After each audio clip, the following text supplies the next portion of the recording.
Alrighty, so it looks like we are alive. We are live, live, live. Screen one, is that the one we want? Yes, screen one. That is what we want to live stream so that everyone can see my homework that I am doing. All right, so, um, hi there. Welcome to my first ever live on YouTube. I've literally never done this before, not even on my old channel, but I'm really excited to start going live because I am really terrible at doing my homework for my MFA program, and you can help me by being my accountability buddy. Let's body double, let's do some homework together. And plus, a lot of the things that I am learning in this class specifically has to do with the way that I talk on this channel and the things that I talk about. Hello, everyone! You're terrible at doing it too? Yeah, see, accountability buddies help. So you guys can be my accountability buddy. Hi, Red. Also, sorry, just saw you in there. But accountability buddies can help. And again, queer and gender theory in film and television is a lot of what I talk about on this channel, aside from just regular old film structure. There's a reason that I have the Bimbo Feminist as my name. It's not just because I'm dumb and hot, but it's also because I am a feminist. And an important part of intersectional feminism is learning queer and gender studies. And an important part of an MFA program is doing your homework so you can graduate and get your degree and not waste $40,000 a year. So, help me do my homework by reading along with me. The way this works is that I'm going to be doing the reading. I'm going to have it on the screen, and I'm also going to be reading out loud. You guys are free to ask any questions, and doesn't even have to be about what we're reading. You can ask me about any questions about the content that I make, my opinions on film, and things like that. I'd be more than happy to share them with you. Okay, let's do this. Let's do this. I'm so happy. Alrighty. And going back to there. Okay, so let's go to the assignments for this week, which I didn't do the week one assignment. Oh, God. All right, well, that's me. Okay, so today we are going to be reading Introduction to LGBTQ plus Studies, a Cross-Disciplinary Approach. Classes I'm taking this semester is gender and media. Oh, perfect. So you're like doing something similar. This will be perfect for both of us. All right. Okay, so select 3 talking points from the weekly text and 3 talking points from the weekly viewing. Prepare all 6 for Friday, which is tomorrow, and write them on the Canvas assignment page. I think he means the discussion page. I'm not sure, because he did say in the discussion page in class. Maybe I'll just do both. I'll do both, because I don't know what's what. Canvas, I don't know if any of you guys use Canvas for your classes in college or high school. God, high school is so different now than when I went to it. But I really hate this program. I am not very good at using it. Alrighty. So, Chapter 1, 30 Years of Queer Theory by Jennifer Miller.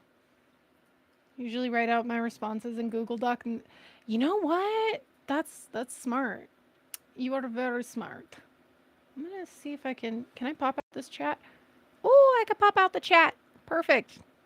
Boom. Now you guys can see your chat. Okay. Can I delete that? Okay. You know what? No, it's staying there. All right. Or not. I can't pop out the chat. Ah! I'm really great at going live, as you can tell. Okay. Where did the chat go? I'm going to put this chat back here, but I'm going to put it right here so that I can see it better. All right. Introduction. It is a challenge to create an origin story about a field of study, in this instance, queer theory, because ideas are not birthed in a moment, a day, or even a year. They build upon They build on what has come before, reflect on it, challenge it, seek to bend or break it, and only eventually and only sometimes become an identifiable entity with a name given to them. The story of queer theory's emergence is entwined with queer activism. So that's actually something that we learned in the class on yesterday, on Wednesday. We actually watched a film, a documentary, all about one of the first queer riots actually happened before Stonewall. Um, Let me see if I can pull it up because I think that everyone might find that really interesting. Um,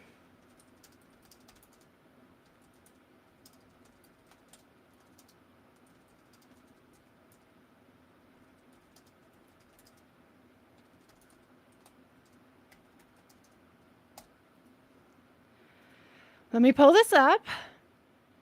It was called the Compton Cafeteria Riot. And it is actually something that has been forgotten from a lot of queer history. Um, just so you guys have an understanding of the things that my class is discussing right now, um, to give a basis for what we're reading about. So um, the the Compton cafeteria riot was actually something that happened in San Francisco. It was actually about trans rights specifically. So, what was going on during the time is there was a lot of pressure and oppression on trans individuals in San Francisco, which is saying something because, San Francisco has always been considered to be LGBTQ friendly. During this time in 1966, it very much was not. Being LGBTQ, especially being trans, was still a very hard thing to be. Can I unpop out this chat? I don't know. All right. Well, it was a very hard thing to be, because it meant that you would be constantly harassed by the police. You'd literally just be arrested just for existing as a trans person in public. And yet, these women were very brave and continued to be openly trans. And there was a specific restaurant that they used to go to, especially because a lot of them, aside from doing sex work, many of them did do sex work. A lot of them did drag shows and worked at drag bars. And so they would come to Gene Compton's cafeteria every night because it was also a 24-hour cafeteria. And unfortunately, one day, the the police came in and they grabbed one of the drag queens and they were manhandling her. And so she threw coffee in his face. And it actually legitimately started a riot. Like the all of the trans women and the drag queens that were in the restaurant at the time, they legitimately started attacking the police officers so bad that not only did they break the windows of Compton's cafeteria, but they actually like made the police in San Francisco back down. They could not arrest all of them, so the San Francisco police gave up and left. Like this all erupted from before Marsha threw the brick. Another trans woman threw coffee. I don't know if Marsha knew about the Compton's cafeteria incident. A lot of people actually don't know that this incident even existed. I didn't know that this incident existed. All I knew about was Stonewall. But we have this amazing trans history, which is honestly something that also makes me especially proud as somebody who lives in California, because we have such a rich history with civil rights and the LGBTQ movement in general. And it does make me so happy that my fellow Californians, because once you live here in California, you are a California person for life, okay? well, I mean, like, for the most part, the people who leave, you guys can leave. No one cares. um, mostly the people who are leaving are like conservative tech bros, and we don't want you either. But what I really, really appreciate is that my fellow Californians saw oppression and, in the face of oppression, fought back. And that is something that California has always had a very rich history in doing. I mean, there are multiple times throughout California history where Californians have stood against the police, especially in Los Angeles, and we win. When LA fights, when California fights, we win. Either they are leaving or going to Taft, which is nicknamed Trump Cup.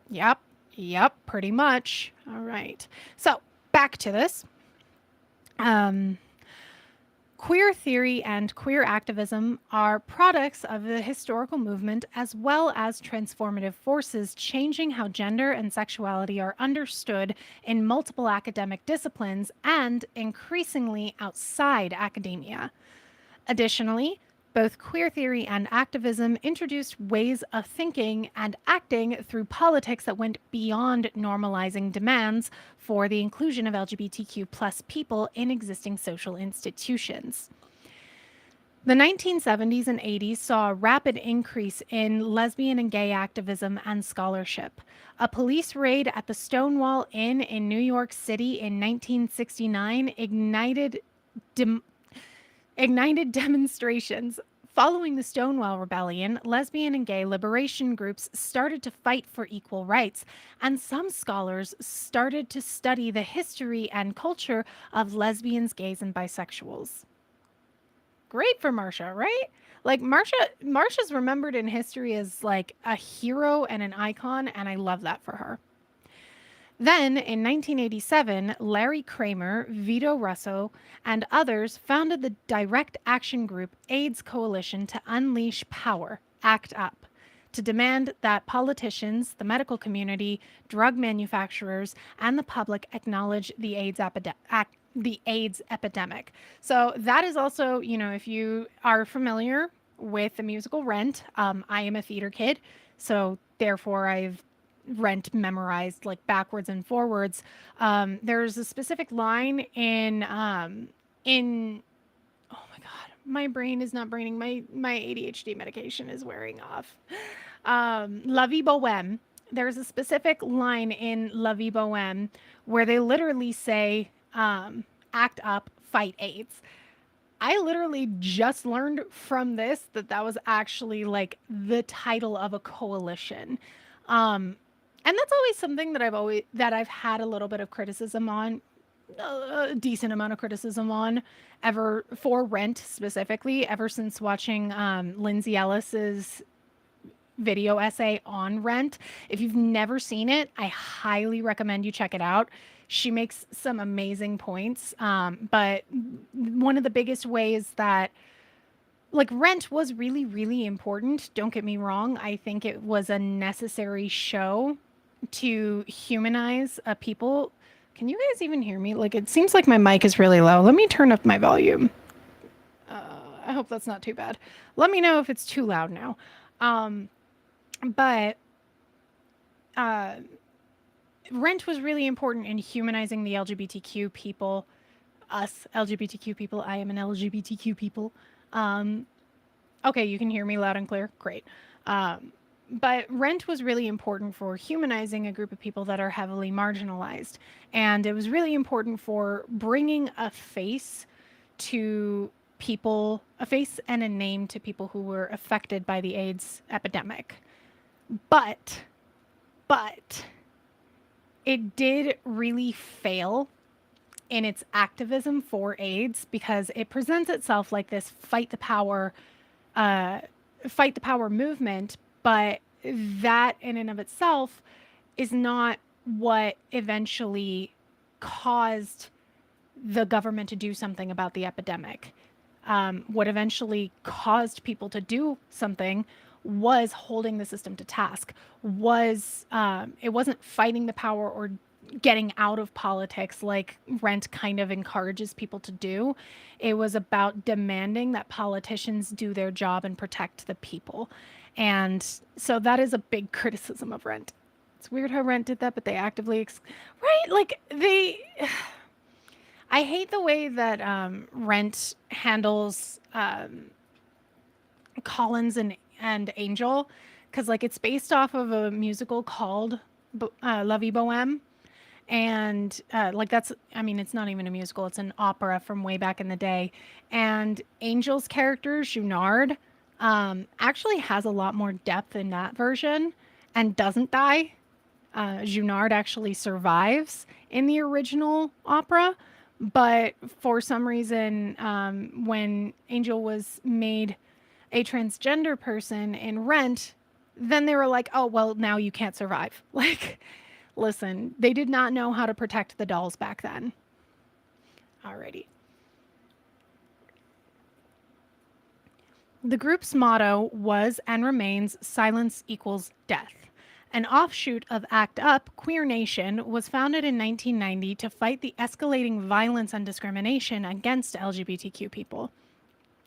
At roughly the same time, the term queer theory began to circulate and quickly gained momentum within academic circles.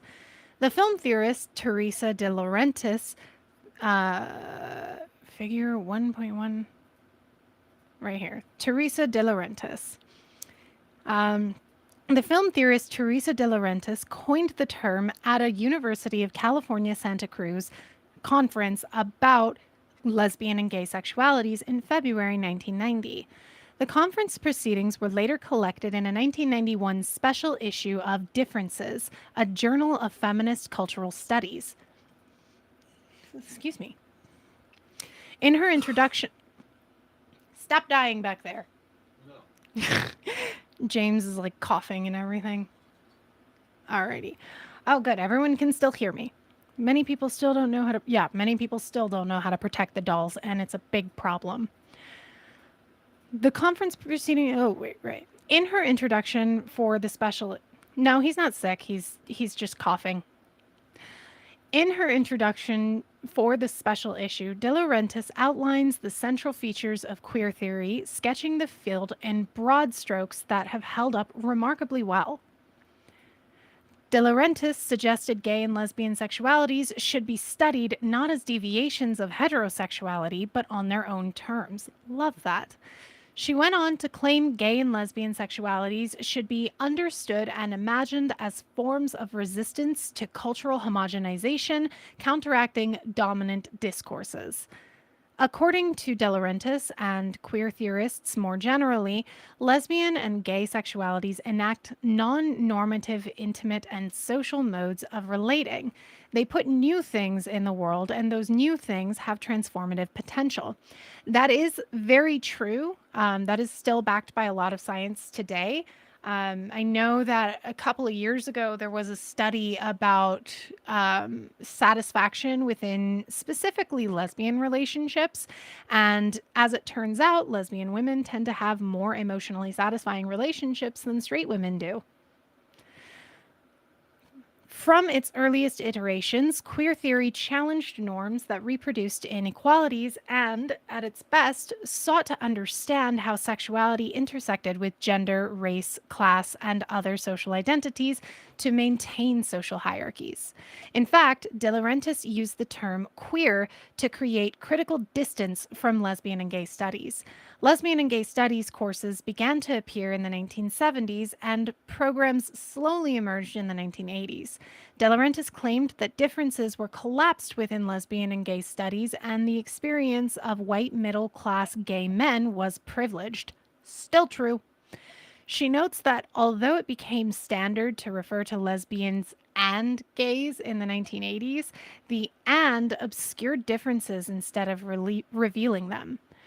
In addition to sexuality, De Laurentiis hoped queer theory would identify and trouble other constructed silences, for instance, those of race, ethnicity, class, and gender. She wanted to break with the past and transform the future by developing new ways of conceptualizing sexual identities in the present of the 1990s. Damn. Yeah, no, Rent is a great musical. Rent is a great musical. Like I said, when I was talking about it, Rent is still a very important musical for all of the work that it did in normalizing LGBTQ representation. All right, so we have to watch this video, which my Mozilla does not play audio for some reason. So we're going to switch this over to, don't mind me, I was watching Lisa Frankenstein earlier. We're going to switch this over to Google Chrome. From its humble beginnings in the 1600s to its still controversial use today, the word queer has always been, well, queer. Queer can mean something different to everyone who uses it, and we love it for its versatility and its resilience. So, how much do you really know about the history of the word queer? This is especially, I'm excited to watch this specifically because I was literally just watching, God, Doctor, sorry, Dr. Mew has decided that she has to join in on the conversation. But I was actually literally just watching like an older, slightly older video from a couple of months ago from some more news that was going over like why certain conservative podcast hosts who are no longer with us were like actually arguing things in bad faith. And one of the things that he was talking, one of the clips that they showed was him like engaging in good faith, asking about the term queer. So I'm very excited to see this. The Oxford English Dictionary credits 16th century Scottish people for coming up with the word queer in the flighting of Dunbar and Kennedy, a poetic war of words that involved accusations of sexual perversion or weakness. Picture a rap battle, but in kilts. Hey, here comes our own queer clerk. Oh my God. Tells another, but the guy's not necessarily gay, just eccentric and suspicious. When is this video made? This is very 2016 humor. This is 8 years ago. What year would that make it? Would that make it 2017? We're in 2026. So that'd be like 2014. 2018. I can't count. I went 2014. That would be more than I'm dumb. 2018. So it's close enough. The first person to use the word queer as a homophobic slur was John Sholto Douglas, the 9th Marquis of Queensberry in 1894. His son Francis was the private secretary to Lord Rosebery, and the two were rumored to be carrying on a scandalous affair. After Francis died, his father wrote a letter to his younger son, Lord Alfred Douglas, denouncing snob queers like Rosebery and blaming the Lord for the elder son's death. The thing is, Alfred himself was one of acclaimed author and so-called first modern homosexual Oscar Wilde's literary muses, and they wrote each other love letters for years. When Douglas found out about the affair, he made it his personal mission to take down Wilde, and it worked. Wilde was later arrested, eventually found guilty, and sentenced to 2 years of hard labor. Other, crooked, and bad became synonyms for queer for years. Just to clarify, because no one else can see the chat in the recording, that was me thumbs upping somebody asking for closed captions, by the way. I'm not like thumbs upping any sort of like bigotry that's being discussed. Use of the word queer reached its height of popularity in the late 1920s, as the term also became widely known in America. But New York's Stonewall riots in 1969 marked the beginning of the gay rights movement in the U.S. And from the start, members of the community called themselves queer as an act of defiance, as they celebrated their right to love who they want, even in the face of police violence. Yet that age of sexual liberation in the 1970s turned into tragedy in the 1980s. More than 16,000 Americans died of AIDS-related complications in just 5 years, most of them gay men. The AIDS crisis sparked an era of activism in a time of grave crisis, and this had a large influence on young activists, who took up the word queer as a badge of courage. This culminated in the founding of Queer Nation in 1990 as AIDS continued to ravage the LGBTQ community. And at New York Pride in 1990, they passed out, "Queers read this. Being queer is not about a right to privacy. It is about the freedom to be public, to just be who we are." For the first time, the world was thinking, we're here, we're queer, get used to it. The work of these queer activists inspired a shift in art, culture, and academia, as institutions questioned the heterocentric norms of Western culture. With the rise of the internet came digital queer communities and a new wave of LGBTQ activism. Bills like Prop 8 in California and the larger national fight for marriage equality moved a new generation of activists to organize and fight for equality. The internet's ability to connect people and spread information at a rapid pace cemented the term queer into a modern generation's a wide range of LGBTQ people and other sexual minorities call themselves Hmm. queer as a more expansive and expressive umbrella. So, I was actually like alive and functional, like, well, semi-functional. I was a teenager. My memory capabilities were functional, semi-functional at the time where the marriage equality movement was happening, and I have to say, like, that was a very odd time to really be coming to grips with your own sexuality. Um, like, I was very, very, a lot of people don't know this, um, but way back in the day, and I'm very open about this, I used to be a conservative Republican. Um, Largely because I grew up in a conservative Republican family. And so as a result, a lot of things like this I was kept very ignorant on growing up. So during the time when marriage equality was becoming a discussion, and I was seeing a lot of representation in film and television in small ways. Like, I know that it wasn't enough representation, but I was seeing it in the big shows that I enjoyed, and I was still so like in the closet because of the ways that people were reacting to LGBTQ people just fighting for the right to get married, the way my family reacted to it, the way my classmates like made fun of people who were LGBTQ, because that was a big problem back in like the 2000, back from like 2008 to 2012 when I was in high school.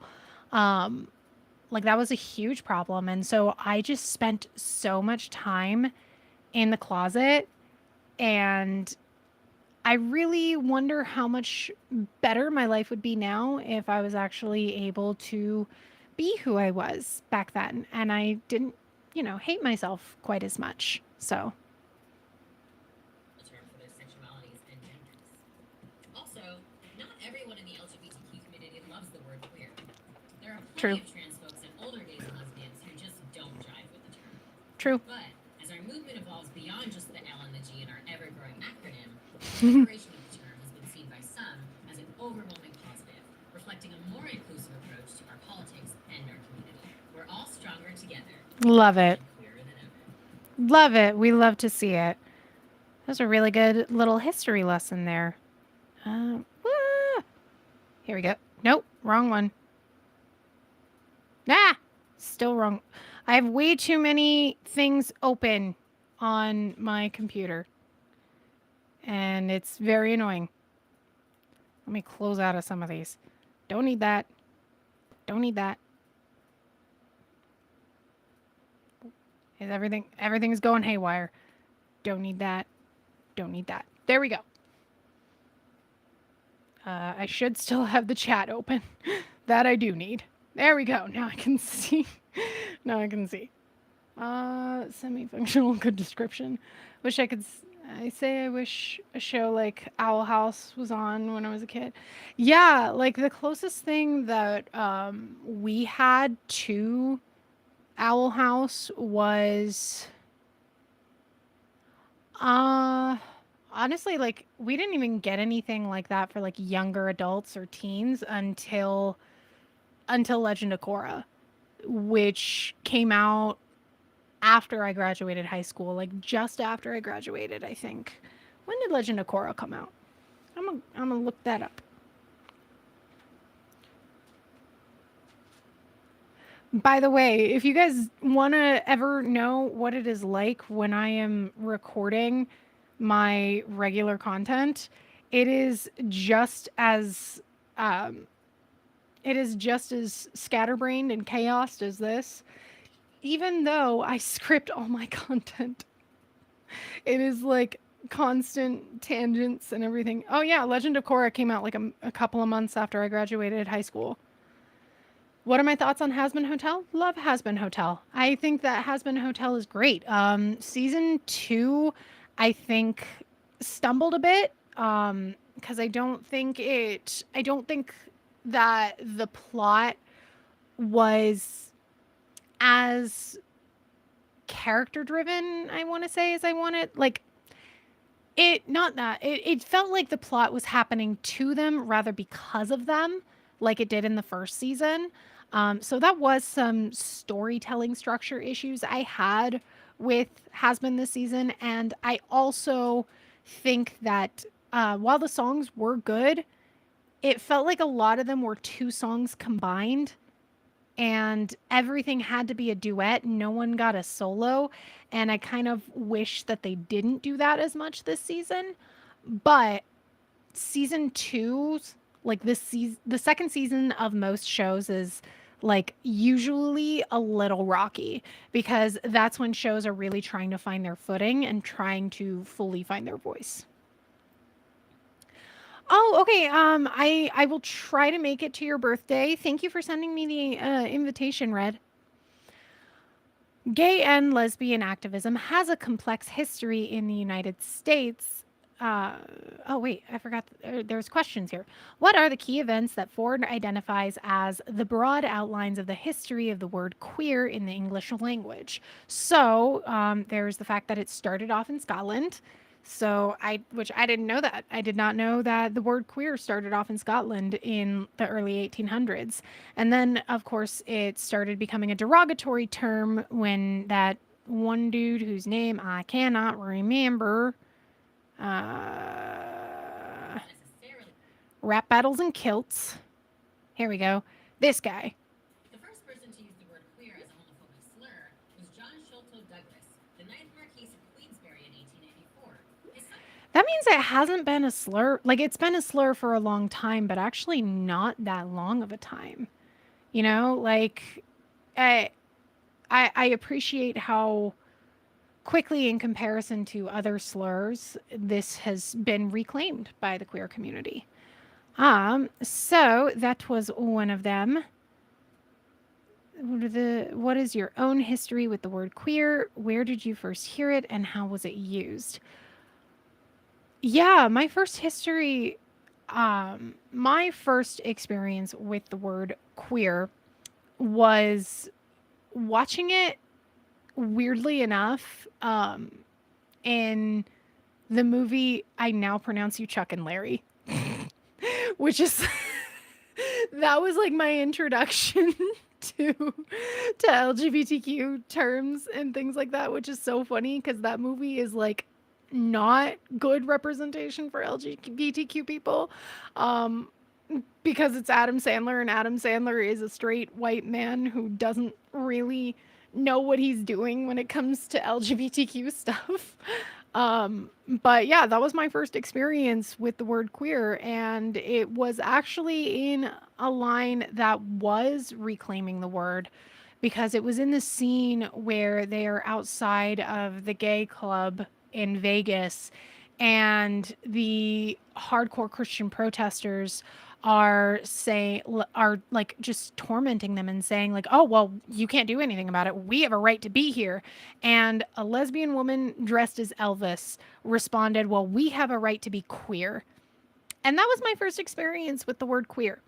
Um like that was my first time really hearing it in reference to being gay, in reference to being LGBTQ. So while it's from a very silly movie, I am glad that my first experience in hearing it was not as a slur, but as an identity. Scotland displays for Glee. That was your first experience. Ah, okay. I didn't really watch Glee until like much later on, um, and I both liked it and hated it. I have a love hate relationship with Glee, and I always have. Mostly because like every single thing that they do that is right on that show, they do like four or five more wrong things. I can't really stand the guy with Adam Sandler. Yeah, Adam Sandler is a difficult person. Santana. Yeah, she was a lot of people. Santana on Glee was a lot of people's queer awakening. I actually do think that Santana was one of the plot lines of marginalized people that Glee did handle a little bit better.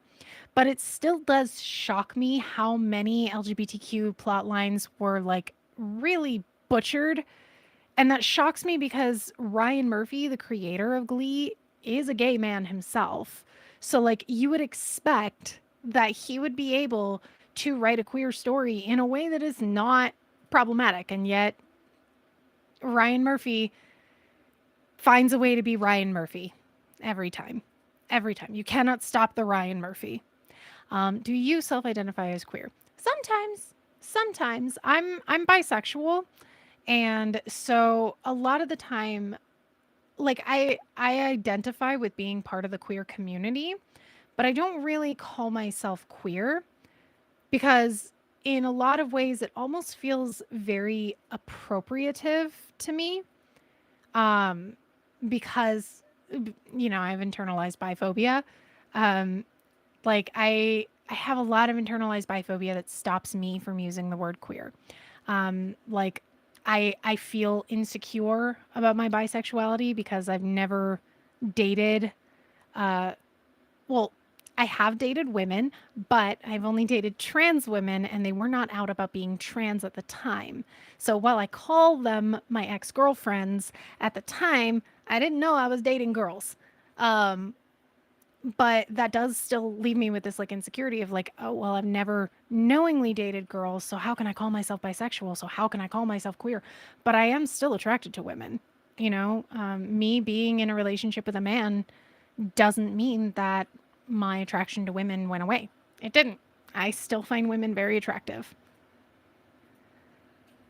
When I first heard that word, where it was on All in, so All in the Family has both aged horribly and extremely gracefully at the exact same time. I literally just had to watch All in the Family like 2 semesters ago, I think it was. Yeah, 2 semesters ago. And it it was an episode, it was the episode where, oh my God, famous black musician was on, and he's also Jewish, so I should remember this because I am a Jew. But he came to the family, and Archie Bunker was like, being Archie Bunker. And the way that, oh my God, I'm going to look it up because my brain is not braining. I apologize. This is why I call myself the Bimbo Feminist. I'm not always the smartest. I'm very rarely the smartest. I'm very rarely a smart person in general.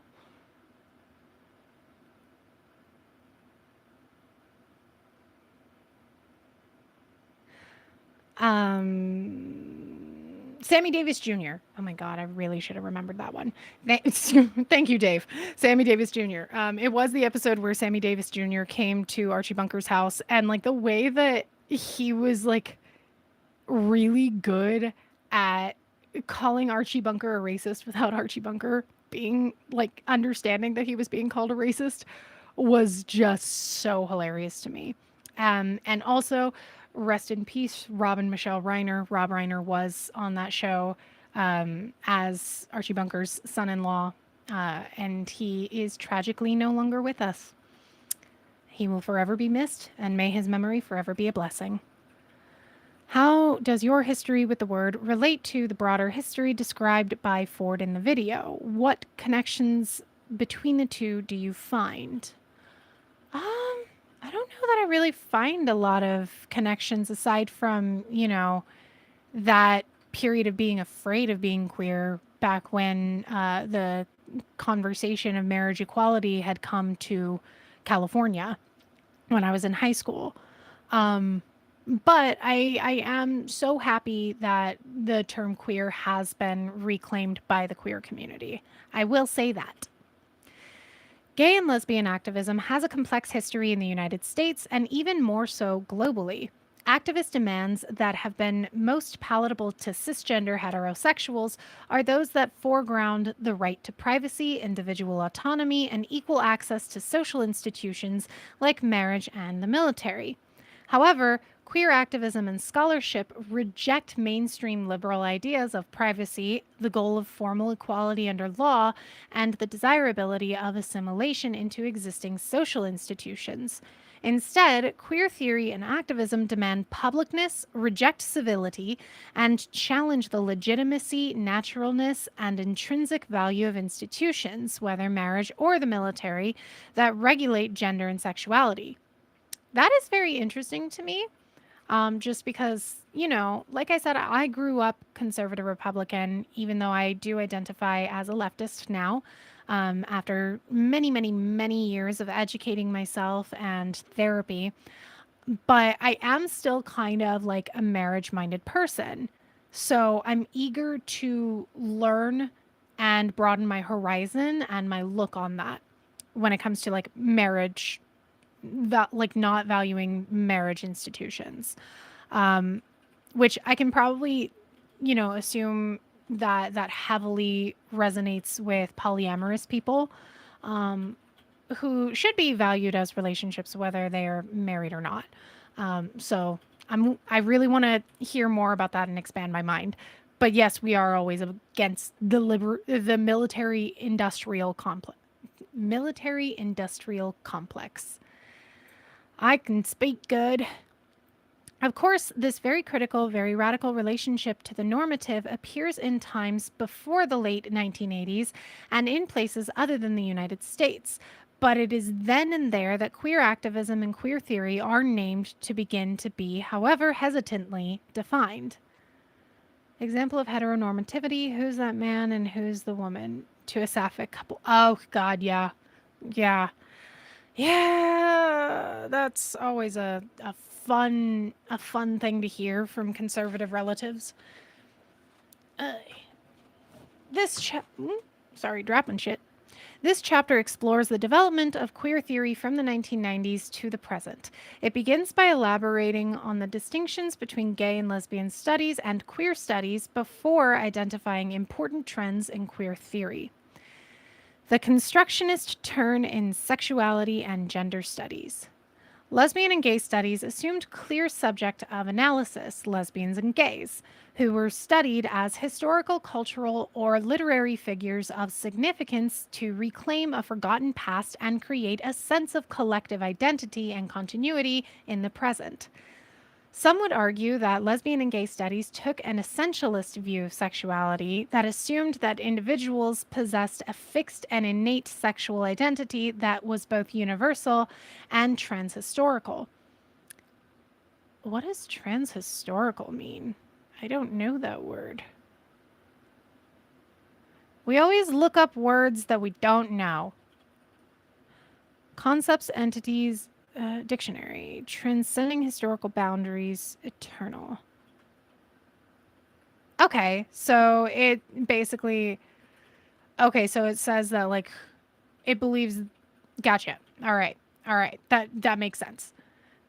But to explain if other people had a second not getting it like I did, so basically what they're saying is that some argue that lesbian and gay studies say take a gender essentialist term, meaning or gender essentialist view, meaning that they believe that there is only man or woman, and that that those identities are universal and have always been that way. When that is not true, there are many different cultures throughout history that have recognized more than one gender. Judaism is one of them. We recognize 6 genders, I believe it is, under the Talmud and the Torah. I know that indigenous people had multiple genders, like a whole bunch of communities, specifically non-Western, non-white communities, tend to be more recognizing of genders that fall outside of a gender binary, because there is no gender binary. Wasn't The Little Mermaid an allegory for being gay? No, it was not actually. As much as people do believe that, it was not actually an allegory for being gay, even though it is widely known that Hans Christian Andersen was at least biromantic. He himself actually was pretty asexual. But it is true that it was. Okay, actually no, I'm wrong. I'm wrong. It is a gay metaphor because it was based off of a man that he was in love with who was married to a woman, so he could never be. You know what? I'm wrong. I'm wrong. We always admit when we're wrong here. That's what we do because that's how we learn. Queer theorists take a very different approach to understanding identity, which can be understood as constructionist. Constructionist, what do they mean by that? The view that identity is socio-cultural structure that influences identity formation. Um, okay. I'm guessing that is like, all right, I'm trying to find bimbo terms to understand this because that is a lot of words for me. All right, so the sociocultural construct that influences identity formation. Okay, so I'm guessing that basically is referring to the ways in which gender norms and gender binaries are like influencing us as we grow and identify into human beings from childhood. Constructionists see identity as a sociocultural construct that changes. To assert that identities are sociocultural strong, I can't speak. To assert that identities are sociocultural constructs assumes that in different times and places, different meanings and values dominate and fluctuate and influence identity. Nature versus nurture. So kind of how like, we haven't historically always had the words for people's identity throughout history. There's probably a lot of people way back in the day that would have identified as transgender had that word existed at the time, but it didn't. Okay, I think I understand. These meanings and values are transmitted through cultural texts like television, music, or film and are produced within social institutions like schools, museums, and families. As a result, meanings and values change across space and time. In the mid 1970s, the French historian and philosopher Michel Foucault published The History of Sexuality, which describes the origin of modern homosexual identity. In this sweeping history of sexuality, Foucault creates an influential theory of sexual identity formation. For Foucault, sexuality must not be thought of as a kind of natural given which power tries to hold in check, or as an obscure domain which knowledge tries to gradually uncover. It is the name that can be given to a historical construct. Okay, listen, if anybody else is lost, it may just be me. Like I said, I'm Bimbo. For Foucault, sexuality must not be thought of as a kind of natural given which power tries to hold in check, or as an obscure domain which knowledge tries to gradually uncover. It is the name that can be given to a historical construct. Maybe this will help. No. Go back. No. Too far. Here we go. By rejecting the idea that something called sexuality exists in all of us waiting to be liberated, Foucault's work challenged not only how sexuality was understood in popular scholarly discourses, but also how power was understood. For Foucault, power does not repress a pre-existing sexual... Oh, okay. Maybe if I keep reading, I'll understand, because people will explain. I have a habit of doing that in classes. Like, I do not wait for the teacher to explain for things. I just ask because I'm like, I don't want to get lost by the time like we move on and then not understand what's going on. For Foucault, power does not repress a pre-existing sexuality. It provides the conditions needed for sexual identities to multiply. I don't know if it's autism brain or ADHD brain, but I got both. I think it is actually more of the autism because like we as autistic people tend to be like bottom up thinkers. We need to have a healthy foundation in order like to follow the gradual steps. We aren't really great typically. Every autistic person is different. We aren't really great at skipping steps and having a full understanding. So I think it does go a little bit more autism brain there.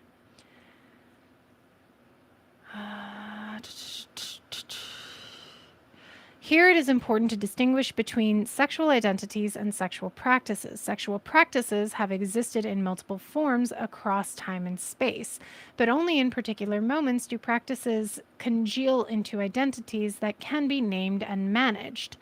According to Foucault, power is everywhere, although it is not evenly dispersed. He argues that medical discourse, particularly the field of sexology, which applies scientific principles to the study of sexuality, intersected with legal discourse to simultaneously create the need and means to identify and produce knowledge about sexual identity, particularly the homosexual. That is a long ass sentence.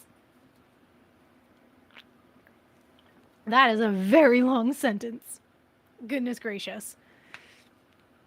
However, naming the homosexual wait, power in this instance belonged to medical and legal authorities. However, naming the homosexual had unforeseen consequences. Those identified as homosexual in medical discourse appropriated the discourse to revise what the category might mean, identify one another, build a community, and make political demands. This can be seen in the early homophile movement, which refers to the late 19th century and early 20th century homosexual rights activism that emerged in tandem and, entwined with sexuality and or with sexology and anti-sodomy laws. Okay, that was actually a term that I literally just recently heard this week, homophile. It actually was one of the it was considered fairly progressive as a term for its time. This was something that emerged in like the early 1900s, or well, the late 1800s, early 1900s. It was actually one of the ways in which people were starting to humanize LGBTQ people. It was starting to be considered a sexuality and not a demonology or like deviation or anything like that. It was starting to be considered just like just like heterosexuality, which is very interesting to me that it happened so long ago. I have hair in my eyes. Sorry. It's very interesting that it happened to me or happened to me that it happened so long ago, and we've made so little progress since. But a lot of the reason for that is because of the backslide in progress that happened during the rise of Nazi Germany. There is a very famous institution that covered LGBTQ studies in Germany at the time that the Third Reich. Doctor, you said you wanted out, and then when James gets up to take you out, you run away. Oh, my cat. But they did not have a good view of gay people at the time, as any fascists would. Um, so the institution was tragically destroyed, and the research was destroyed. Um, and it's very tragic that that one incident and that movement had such a profound impact on the rest of the world, which is so.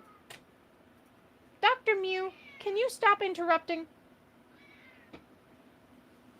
She is angry Mew right now. Yes, every time we take 2 steps forward, we take 100 steps back. Thank you, my love. All right, so a video from the School of Life series discusses Michael Foucault, a philosopher of history who explored different institutions, medicine, crime, and punishment, and homosexuality with the goal of radically disrupting our understanding of them. All right, and we're going back to Chrome because for some reason my Mozilla does not play sound. I do not know why.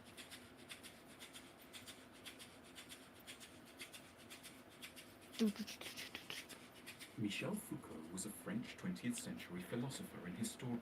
His name is Foucault. What? I am terrible at. Why did the screen stop sharing? When did that happen? I'm sorry. Thank you for letting me know that that happened. I didn't realize it did. I did not realize that his name was Foucault. I am terrible at pronouncing French names. historian who spent his career forensically criticizing the power of the modern bourgeois capitalist state, including That is very French. That is very French. That France has a lot of philosophers that just sit there and like just all they do is talk crap about political institutions, and I do appreciate the French for doing that. Sadly, not a lot of non-binary characters and shows like Owl House are poorly written. Like Rain, I feel I've never seen Rain, so I can't comment on that one. I've also never seen Owl House, so I can't really comment on how good the representation is in Owl House. I've just heard from other people who are in the fandom. I am unfortunately not. Oh, Rain Whispers, got it. its police, law courts, prisons, doctors, and psychiatrists. His goal was to work out nothing less than how power worked, and then to change it in the direction of a Marxist anarchist utopia. We love He it. spent most of his life in libraries and seminar rooms. He was a committedly revolutionary figure. We love it. Enormous popularity in elite Parisian intellectual circles. Jean-Paul Sartre admired him deeply, and he still maintains a wide following among young people studying at university in the prosperous corners of the world. Good for that. Like I love the ways that I love the ways that these kinds of philosophies just never died. I really appreciate that because they are so important to our advancement as a society.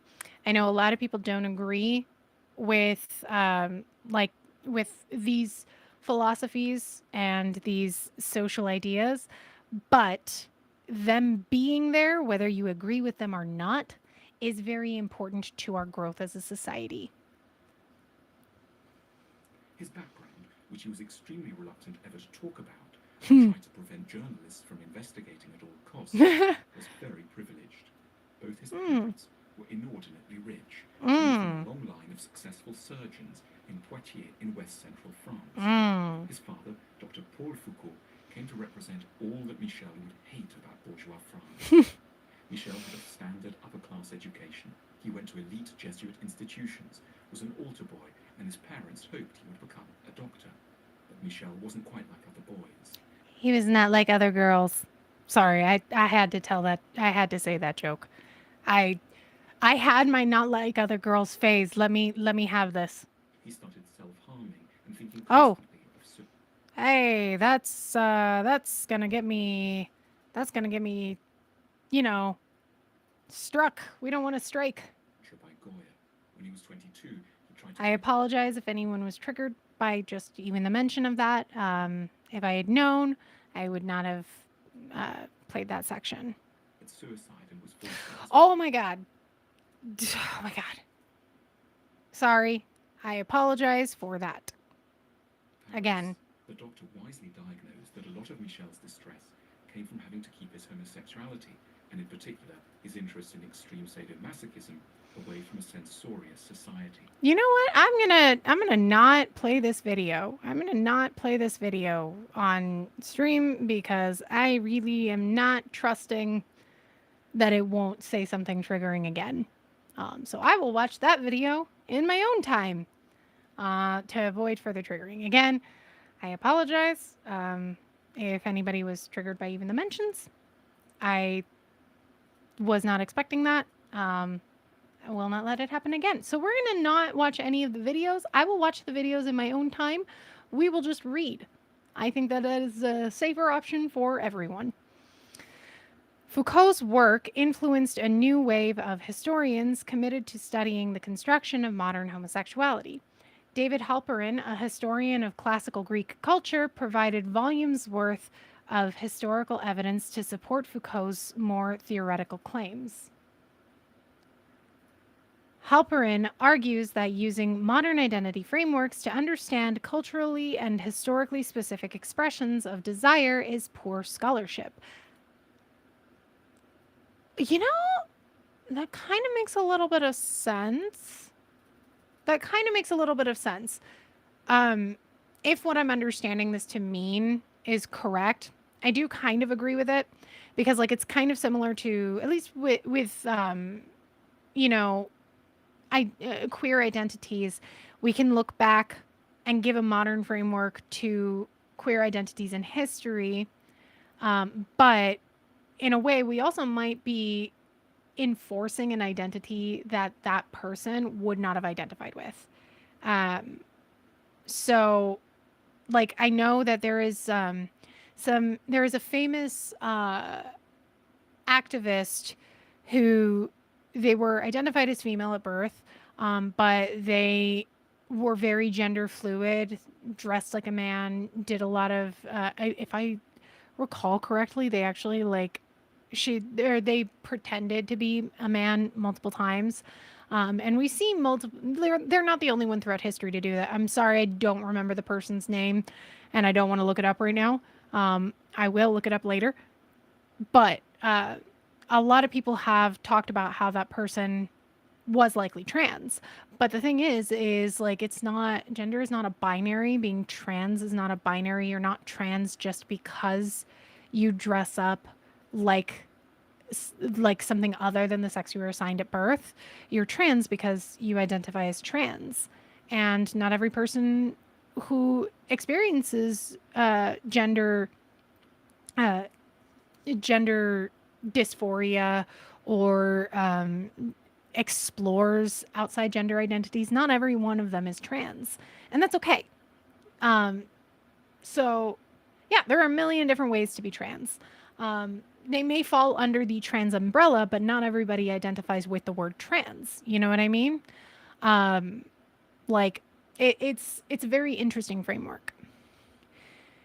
He interprets sexual histories through a queer lens that does not assume that identities and experiences are universal. John D'Amelio, another queer historian, connects the development of modern gay identity to 19th century urbanization and industrialization. Jonathan Ned Katz, also a historian, focuses a critically queer lens on heterosexuality, arguing that it is also a social construct.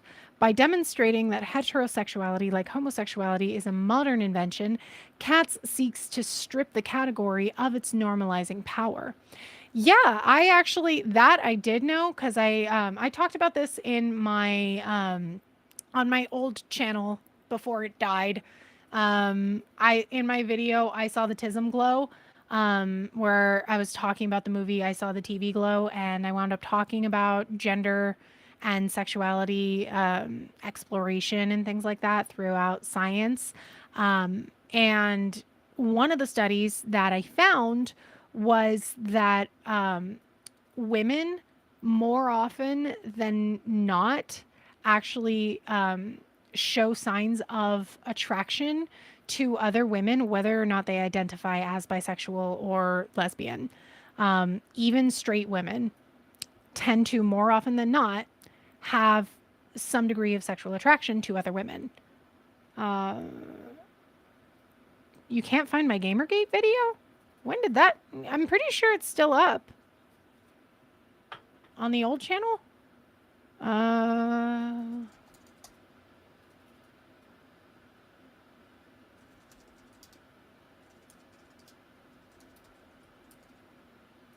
Yeah, see? Still up. Still there. Alrighty. By demonstrating that heterosexuality, like homosexuality, is a modern invention, Katz seeks to strip the category of its normalizing power.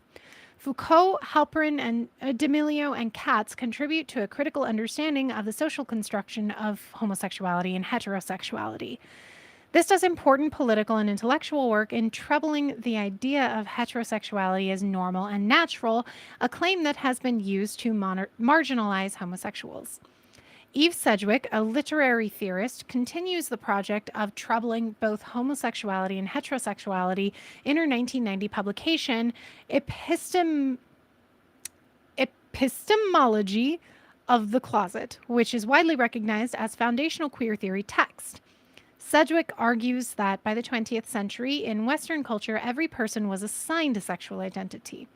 For Sedgwick, the history of homosexuality is not a minority history, it is the history of modern Western culture. According to Sedgwick, a homosexual and heterosexual definition is central to the constitution of the modern nation state because it informs modern modes of population management.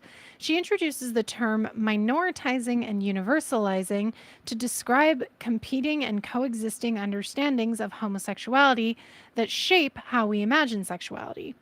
Because this does bring up like an interesting point. It is true that a lot of people use population as a means of saying like that being gay is bad, but it's it's not really all that true. And on top of that, I do wonder how we would view being gay or being LGBTQ if like it was normalized and just thought of as normal way back then. Like, what if we didn't have this binary thinking of heterosexual or homosexual? What if everybody was just like finding the people that they love? You know what I mean? Like, I do wonder how society would bring up X is just normalizing X. I don't know what you mean.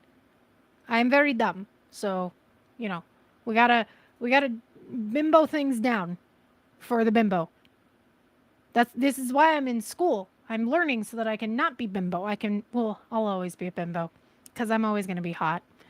And part of the reason I call myself a bimbo, Socrates once said, the wisest man is the man who understands that he understands nothing. So by acknowledging that I am a bimbo, I am the wisest man. So take that, men. I am very silly. I am a very non-serious person. The minoritizing view sees homosexuality as relevant only to homosexuals. This view sees homosexuals as a specific group of people, a minority within a largely heterosexual world. This can have its uses, for instance, in creating discernible community able to make demands of the state, as seen in the homophile movement, as well as in current gay and lesbian rights activism. The universalizing view, in contrast, sees sexuality and sexual definition as important to everyone. This is the position Sedgwick takes in her book when she claims that sexual definition is central to social organization and identity formation. A lot of this makes me think of like history. So, like throughout history, we didn't always have this binary thinking of there is homosexual or there is heterosexual. Like Grecians, especially, they they loved everybody. Like it was actually weird to romantically love your wife. Like, yes, marriage was only between man and woman in Greece way back then, but marriage was a political thing and not a love thing. In fact, there was actually like a Grecian politician who was almost like kicked out of the democracy thing. My brain is not braining. I swear I know about this. The Senate. Thank you. This is why I have a smart partner. He is smart where I am dumb. There was actually a Grecian politician who was almost kicked out of the Senate entirely just for kissing his wife because it was so weird to them. But they did have a lot of romantic relationships and sexual relationships with men. Spartans are.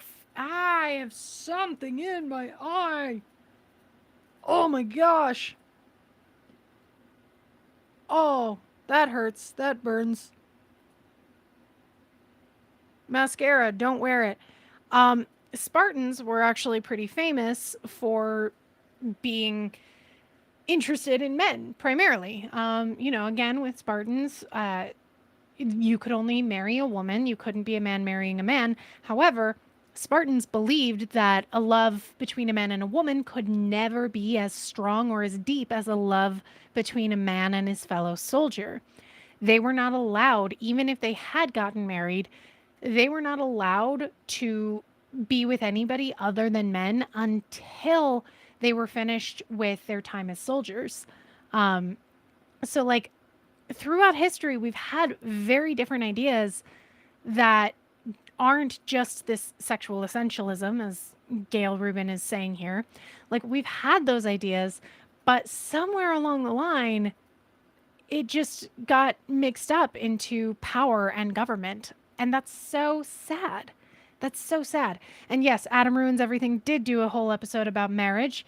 Um, and that is where I learned that fact. Adam Ruins Everything, which is the start of the pipeline into being a leftist. That literally was the start of my pipeline. I'm not going to lie. Social Social constructionism also influenced understandings of gender. For instance, the cultural anthropologist Gail Rubin's essay, The Traffic in Women Notes on the Political Economy of Sex, sought to identify the origin of women's oppression across cultures. It is a constructivist account of gender identity that connects the binary construction of gender, man or woman, to heterosexual kinship and, by extension, to women's oppression within the heterosexual patriarchal cultures. That was a sentence. That was a sentence. Okay.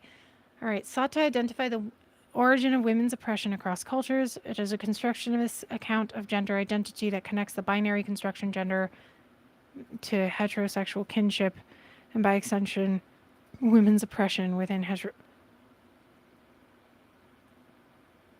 I don't know if I understand that. I don't know if I understand what all that means. Would bringing it up a person certain way as be as simple as normalizing the behavior? Not. I'm not sure. I'm not sure if that's what that person meant. Let's see. Sex essentialism, sex negativity, the excessive importance placed on sexual behavior compared to other behaviors like our eating habits, for example. Sex hierarchy, the domino theory of sexual peril, the lack of a concept of benign sexual variation. Okay. Rubin uses the phrase sex gender system to describe the process by which social relations produce women as oppressed beings. This is another example of if I just wait and read the rest before I get confused, they will maybe clear up my confusion. Yep, exactly, Red. Keep reading. According to Rubin, one begins to have a sense of a systematic social apparatus which takes up females as raw material and fashions domesticated women as products. Rubin writes, as a preliminary definition, a sex gender system is the set of arrangements by which a society transforms biological sexuality into products of human activity and in which these transformed sexual needs are satisfied. Huh.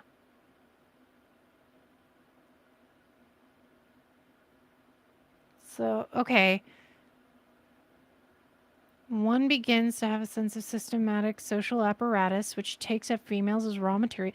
Yeah, okay, so like dehumanization, the dehumanization and commodification of women. Meaning like the gender system that she's describing automatically basically sets up the patriarchy of where men get to be human beings and women get to be sold off. Although Rubin's work is very influential in feminist and queer theory, one of her basic assumptions that sex is raw material and thus lacks the influence of social norms has been challenged by other queer theorists. The queer feminist science scholar Anne Fasto Sterling's early 1990s work on intersex categories contends that although social institutions are invested in maintaining a dyadic sex system, this system does not map onto nature. She argues that sex exists as a spectrum between female and male with a minimum of 5 distinct categories. That is true. That has been studied over the last several years. It has been studied extensively throughout the last several years. And it has been proven to be true scientifically that sex is not a binary. Sex does exist. Sex exists on a scale. Um, Sexual identity does. Like chromosomally speaking, it exists on a scale. Like it is not uncommon to be intersex, and in fact, a lot of people don't even know that they're intersex. Being intersex, despite what anybody who is transphobic will tell you, being intersex is actually just about as common as being a redhead. Like it is the same amount of common.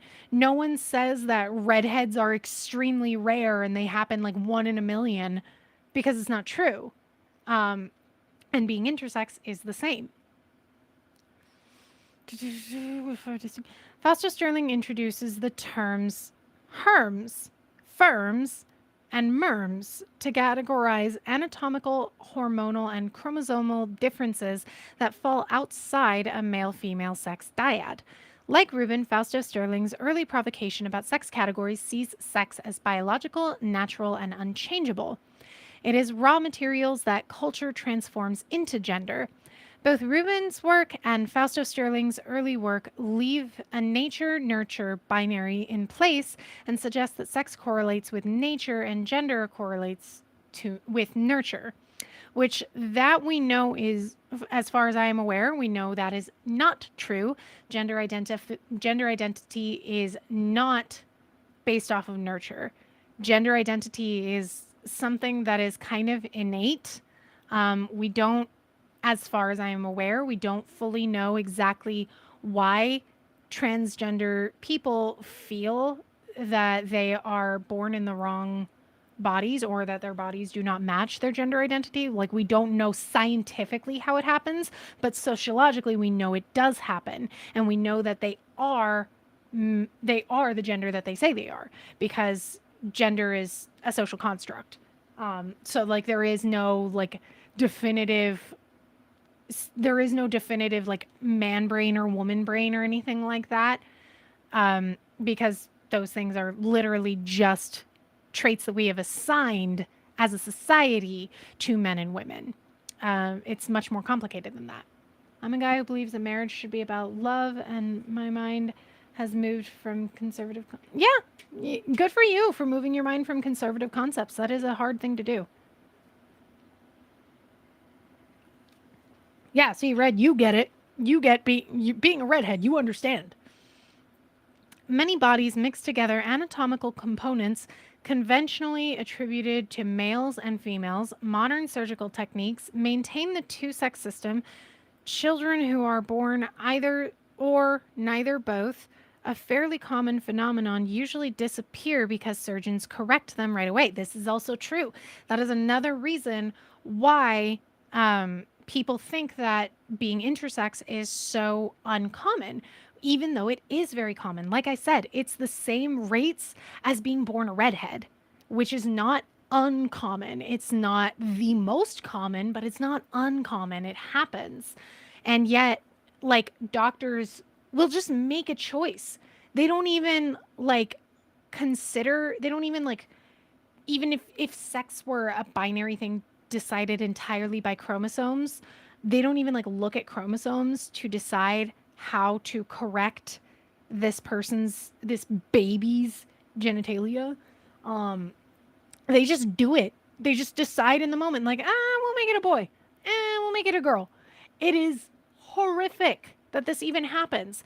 And because that happens, a lot of these people grow up not even realizing that they are intersex. Most people who are intersex do not know that they are intersex because they happen to identify with the gender they were assigned at birth. And what a lot of people don't know, so it's a big thought amongst people that intersex people cannot have children, they cannot reproduce. We have found recently that is not true. There are some intersex people that are capable of having biological children. So again, that means that there are so many people who are not who are intersex and not realizing that they are. I actually I heard about an incident that happened in which female contestants in sports, in order to try and fight men in women's sports, they instituted a chromosomal test where you had to like prove via chromosomes that you were not intersex or transgender. And what was really funny is a lot of those women found out that they were intersex. Women who thought that they were women from birth found out that they were intersex. So, yeah, there's a lot of misinformation about intersex people out there. How do I have so much more to read because I keep stopping and getting distracted. This is going to be a long ass live. 1 in 2,000 births are intersex, so far as we know. That's what we are aware of. Like I said, a lot of intersex people don't know that they are intersex, and we don't think to test everyone. So we don't necessarily know if those are the complete numbers. Those are the numbers we have at the moment. Fausto Sterling's work was soon challenged for focusing too much attention on genitals. Yeah, valid. For instance, the social psychologist Suzanne Kessler was critical of Fausto Sterling's attachment to reading genitals for the truth of sex, insisting that the performance of gender on the body rather than on the genitalia was more often used to gender bodies. Okay, yeah. So, like, I'm guessing what that means is like the performance of gender, like with feminine features on your face and things like that, like that kind of stuff. I'm guessing that's what that means. Fausto Sterling has since conceded Kessler's point. We love somebody learning. Most queer theoretical engagements with gender deprivilege the most queer theoretical engagements with gender deprivilege the body, particularly genitals, as a site of truth by suggesting that the appearance of binary sexed bodies is actually an effect of binary gender discourse, and as discussed in the next section, binary performances of gender. In other words, a binary sex gender system that assumes a correlation between sex and gender is an effect of power, not nature. That is very true. I still think it's weird people decide, yeah, I definitely think that's weird. It's like we do have an over dependence on it, like on assigning gender and sex just based off of what the parts look like when you're born. I think that there is a way over dependence on that. Gender performativity. The cultural anthropologist Esther Newton published Mother Camp Female Impersonators in America, a groundbreaking ethnography of drag culture in 1972. Newton uses the term drag queen to describe a homosexual male who often or habitually dresses in female attire. Newton separated the sexed body from the gender expressed on it, suggesting that there is no natural link between the two, as discussed in the previous section. But in 1972, the link between sex and gender remained tightly clamped. Newton writes the effect of the drag system is to wrench sex roles loose from that which supposedly determines them, that is, genital sex. Gay people know that sex-type behavior can be achieved contrary to what is popularly believed. They know that the possession of one type of genital equipment by no means guarantees the naturally appropriate behavior. That is very true. That is very true. That's why drag has always been considered something that is like taboo, because it challenges that notion. I'm very cold now.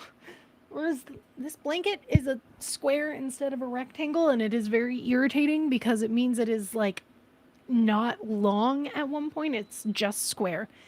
Thank you for turning down the AC. I love you. But like that's why drag has always been considered so socially taboo, because it challenges those social ideas of gender being a behavior that is innate, you know? Like Rubin, Newton was writing before the 1990 birth of queer theory. Also, like Rubin, her intellectual investments and theoretical findings were harbingers of things to come. In fact, Judith Butler, who is often identified as an early and formative player in the creation of queer theory, cites both theorists as influential to her work on performativity.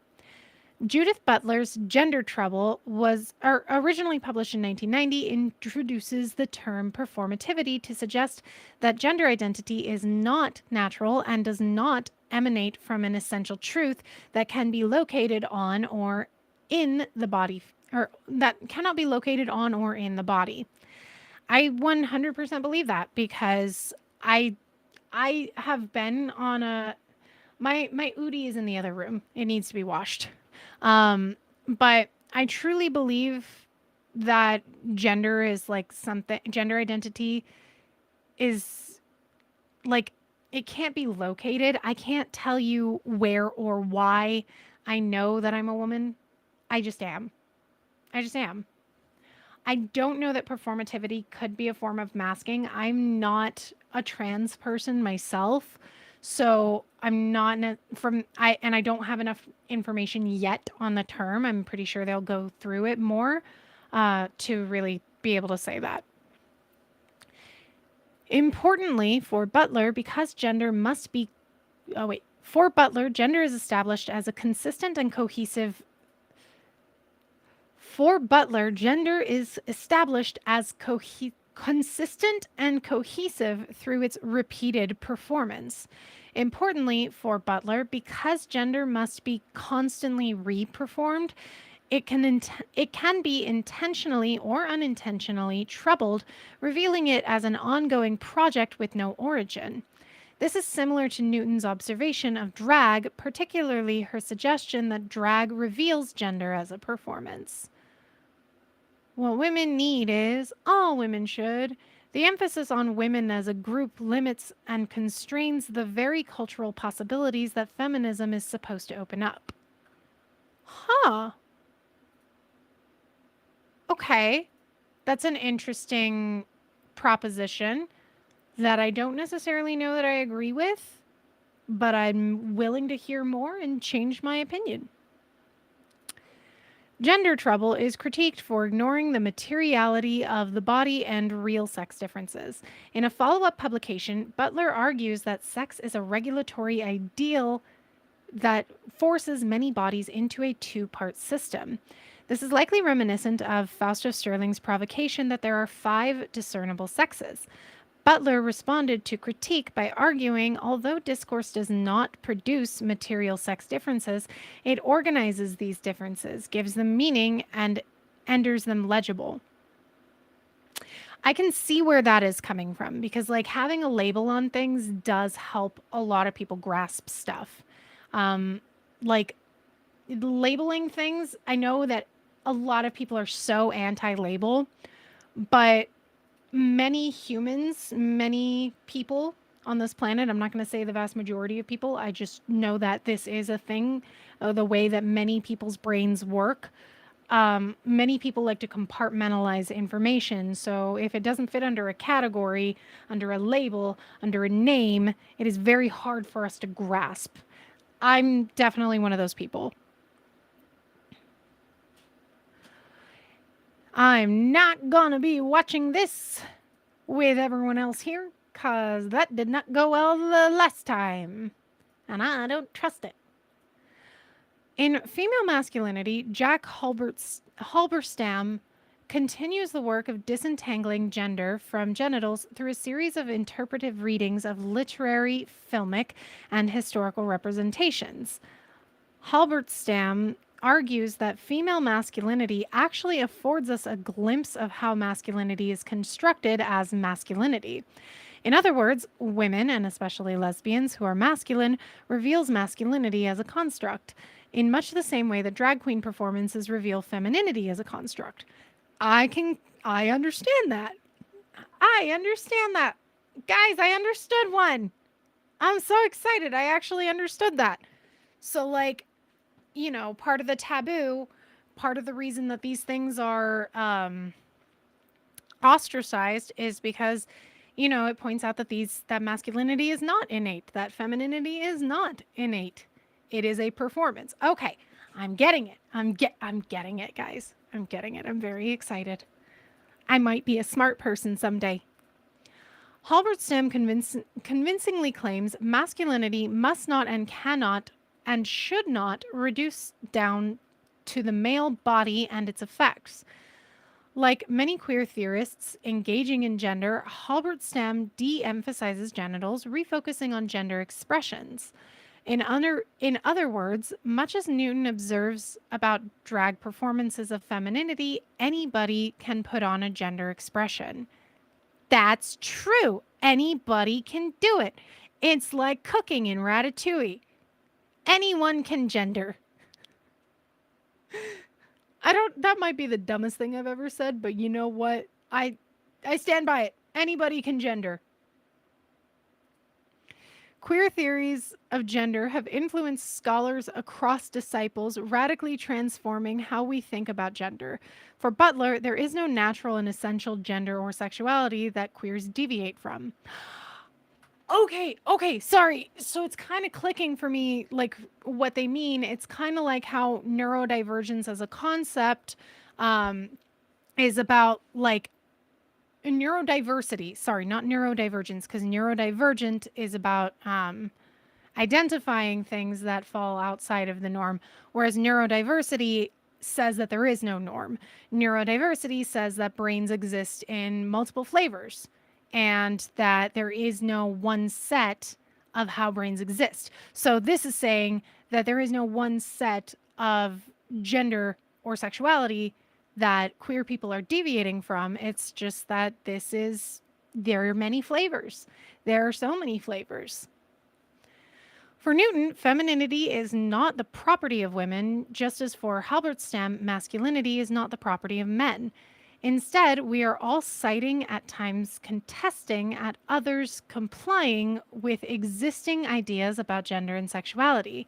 Additionally, these ideas and the value hierarchies that adhere to them are maintained only by their reproduction. There, I gotta read that one again. Instead, we are all citing, at times contesting, and at others complying with existing ideas about gender and sexuality. Okay. Okay. I think I get that sentence. I think I get it. I'm, not always a smart person. The work discussed in this chapter dissipates some of the power that coheres around the idea of natural gender and sexuality, an idea that has often been used to mark queer gender sexualities. Stupid thing. Sorry, my mouse is doing weird stuff. Trying to move things over here. How much of masculinity and femininity is chemically based? So, that has not been discussed in this particular study, or I mean in this particular essay. So I can't exactly tell you how much of masculinity and femininity is chemically based. I don't even know if there is a chemical component. But what this whole argument is that at its base, what is defined as masculinity and what is defined as femininity are all things that are not innate. They are performances, so like when we think of stereotypical men, we think of, like big, strong men, right? But not all men are big. Not all men are strong. Some men are, some men are not. We think of men as like an unfair, well, not unfair, but like when we think of men, a lot of us, and behavior wise, we, we think of a lot of things like toxic masculinity, but toxic masculinity is not innate to men. It is not something that is just like how men are and we can't change it. The same way that, like, my eyes are brown and I can't change that. It's more of a performance. It's how men choose to be. And the same with women, like I am not Like, I am assumed to be a woman because I dress like a woman. I mean, I am a woman. I was born a woman. Like, I was assigned female at birth. Despite how many people think I'm trans, nothing wrong with being trans, but I am not.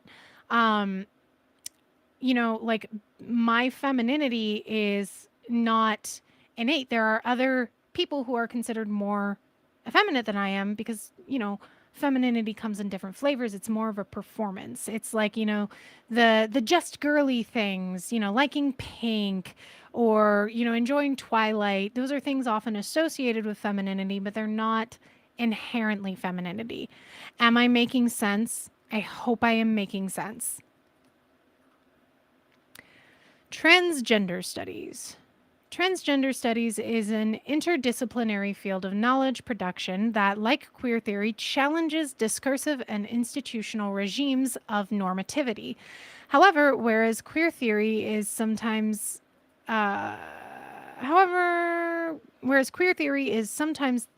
guilty of the privilege of homosexual ways of differing from heterosexual norms. Huh? Transgender studies challenges naturalized links between the material body, psychic structures, and gendered social roles. Okay, so if I'm understanding that correctly, this is challenging the status quo that is gender and sexuality. Transgender studies emerged in activist and academic circles around the same time as queer activism and theory. The anthropologist David Valentine attributes the term's early emergence to activist communities in the United States and the United Kingdom, noting that it was seen as a way of organizing a politics of gender variance that differentiated it from homosexuality. So it's like trying to explain that trans identity is different, like, than being gay. Like, not all trans people are gay, not all gay people are trans. Susan Stryker provides an even more specific periodization, finding that the term transgender emerged in the 1980s but didn't take on its current meaning until 1992, when Leslie Feinberg published Transgender Liberation, a movement whose time has come. At this point, transgender began to be used broadly to refer to discomfort with role expectations, being queer, occasional or more frequent cross-dressing, permanent cross-dressing, and cross-gender living through cross-gender living through to accessing major health interventions such as hormonal therapy and surgical reassignment procedures. Before the 1990s, transgender referred specifically to persons who socially transitioned to a gender other than the one they were assigned at birth without using hormones or surgically to medically transition. That was actually how I understood it way back in the day, before I was like more educated on being transgender. Like, before I had trans friends and things like that, that was how I understood it. But yeah, so I'm glad I have learned since then. By refusing to accept that there is a right way to be transgender and encouraging coalition building under the newly flexible term transgender, Feinberg hoped that transgender persons could build a transformative, activism-oriented community. Feinberg's 1993 publication, Stone Butch Blues, is a fictionalized personal account of negotiating New York City as a butch lesbian in the 1970s. Feinberg experienced harassment and brutality at the hands of police, and the vivid descriptions of violence in the book illustrate the consequences of not embodying a socially sanctioned gender expression. Work like this, and work published by other trans scholars, demonstrates the importance of thinking gender and sexuality queerly. That was like a big part of what I mentioned, like, way back in the beginning of this live, about Compton, the Compton cafeteria riot, because a lot of these drag queens and transgender women had been like physically punished and harassed by the police just for existing outside of the gender binary, just for dressing as women. Like, they were just constantly physically harassed and harmed. Another example is Kate Bornstein, whose 1995 publication, Gender Outlaw on Men, Women, and the Rest of Us, humorously and accessibly describes her experiences with gender and sexuality. Bornstein writes, I identify as neither male nor female, and now that my lover is going through his gender change, it turns out I'm neither straight nor gay. I love that. I love that. She matter of fact, why are they referring to them as she when they said they identify as neither male nor female? You know, pronouns are not necessarily gender identification. They do exist differently. So maybe this person is okay with she, her pronouns. She matter-of-factly expresses her feelings of shame at not fitting into normative gender identities and a corresponding sense of relief with intellectual work coming out in the 1990s that made it possible to understand gender as a social construct. Against normativity, I have so much left to go. This is a lot. I'm like only halfway through, I think. Yeah, I'm like basically only halfway through this. God. So much to go. I have so much homework this semester. This is my penultimate semester at my MFA program. I only have one semester left after this. Wait, is this? No, that's just a chapter thing. I thought that this was like marking where I'm at. Against normativity. In the first years of the 2000s, groups like the Human Rights Campaign, HRC, which takes a formal rights approach to securing legal protections for LGBTQ persons, experienced many successes. For instance, Don't Ask, Don't Tell, a policy of forced silence about sexuality for gay, lesbian, and bisexual service members, instituted by the Bill Clinton administration in 1993, was repealed in 2011. I was actually like just hearing about that too. Literally, I think it was earlier today. But they were talking, it was actually yesterday. It was talking about how Obama would actually like how it's a good thing that Obama is considered like not as progressive now when he was considered very progressive during his tenure as president, because it shows how far the needle has moved. And one of the things that Obama did face a lot of criticisms for was not like signing an executive order for marriage equality or repealing Don't Ask, Don't Tell.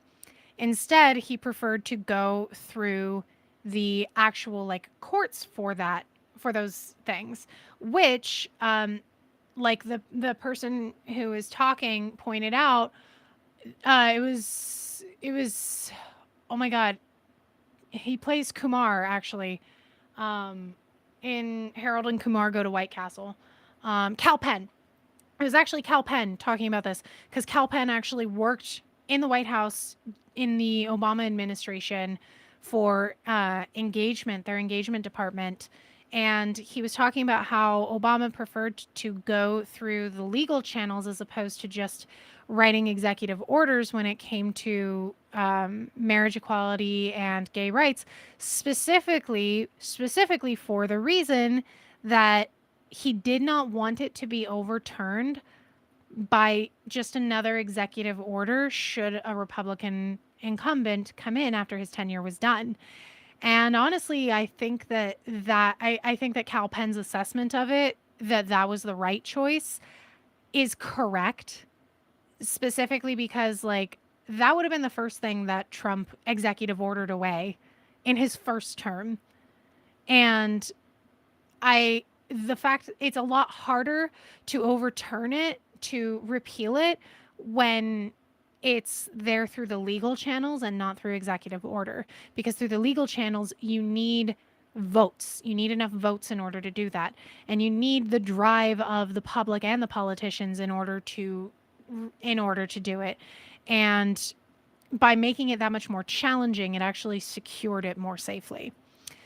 Additionally, as of June 22, Additionally, as of June 26, 2015, same sex marriage is legal in the United States.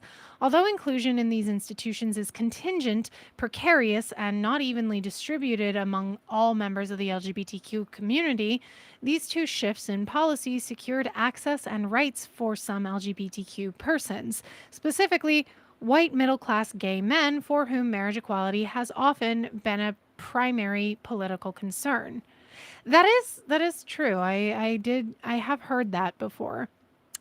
Queer critics of the HRC maintain that the organization has a limited vision of human rights, is pro capitalist, and supports bills that fail to include transgender persons. For example, the proposed 2007 Employment Non Discrimination Act. For queers invested in transformative justice oriented politics, the assimilationist strategies employed by liberal LGBTQ organizations, typified by the HRC, stand in the way of meaningful social change. Huh. Okay. I can see where they're coming from. I really do. And I agree that we need more protection and that assimilation is not always good. Um, I can also see why the HRC did what they did in the ways that they did at the time, except for failing to include transgender people. That's not okay. That is, I can't understand that at all.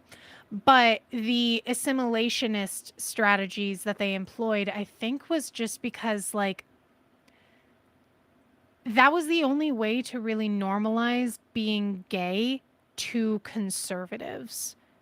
Like, conservatives rely so heavily on the assimilationist structures and the gendered structures that we have that it's like they would only really accept it if they like came close to like and I'm talking like the conservatives who would like think themselves like more progressive.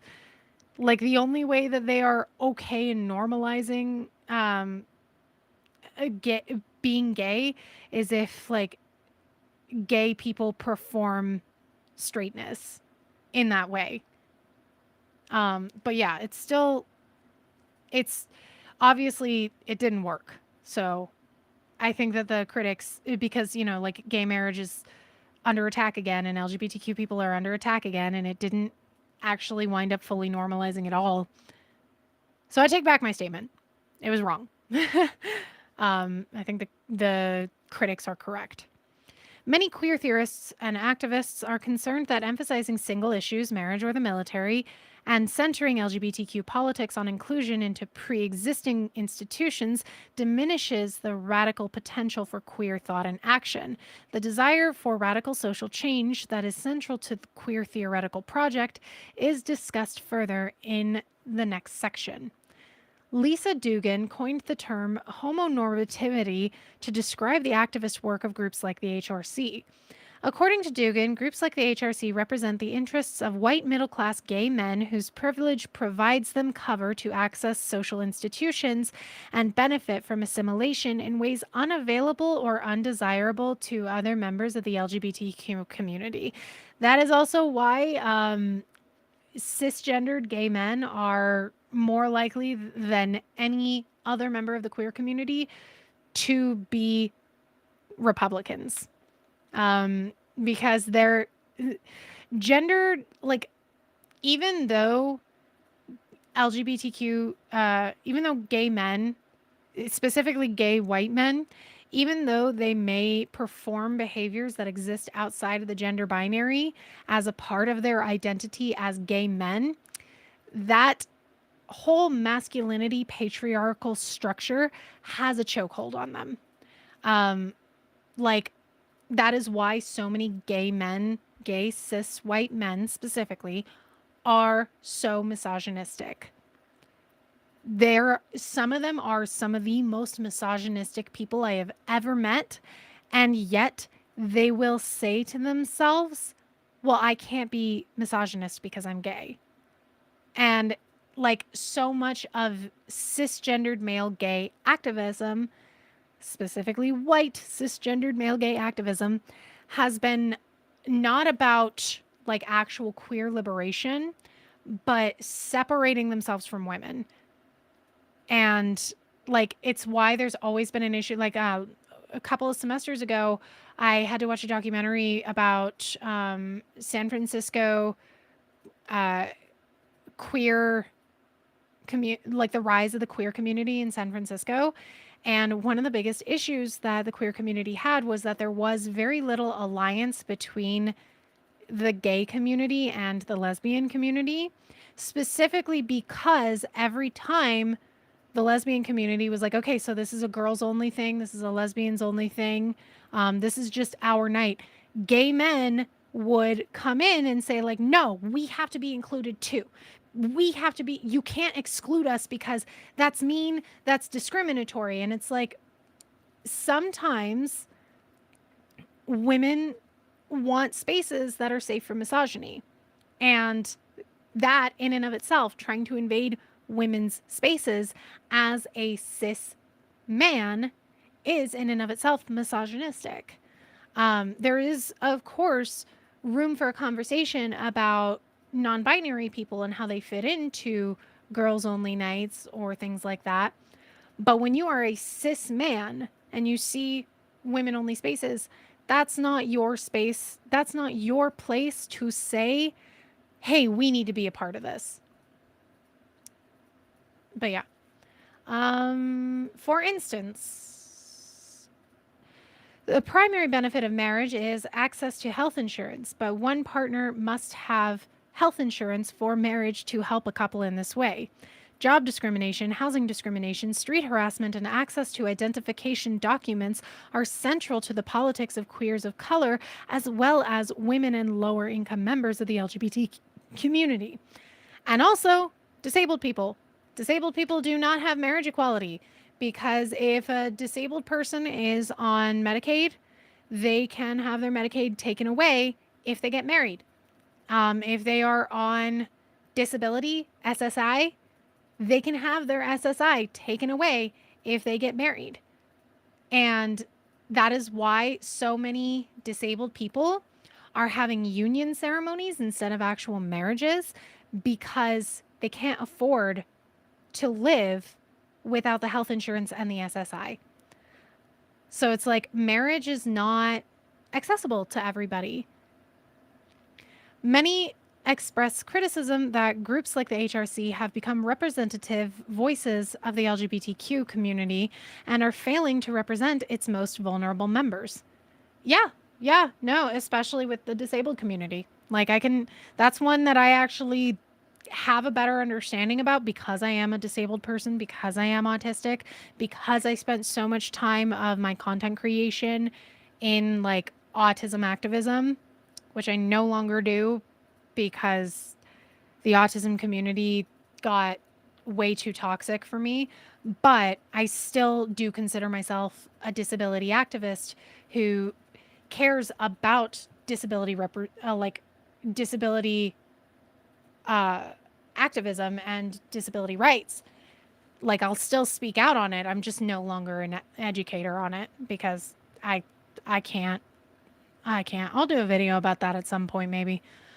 Published only a few years after Dugan's work on homonormativity and neoliberalism, Jasper Poir's terrorist assemblages, Homo Nationalism in the Queer Times, confirms that some queer subjects have been incorporated into U.S. national life as valued citizens.